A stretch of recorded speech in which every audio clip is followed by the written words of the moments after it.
Sorry, I forgot to mention that the other lift was lift number 1, but this is lift number 2 in IKEA in Warrington. Apparently this lift is being modernised. Sounds epic. Oh wow, this is nice. We'll go up to 1. There's a hidden second floor I didn't know was here.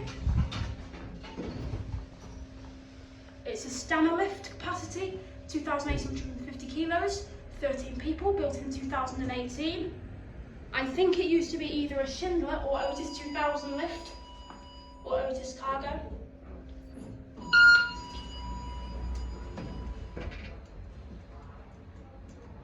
Just close your stupid doors. Door close button does not work, I don't like that.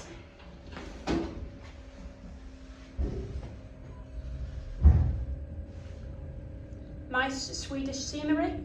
Here we are back at floor 0. A very annoying chime. I'm not obnoxious. That's it. Thank you for watching.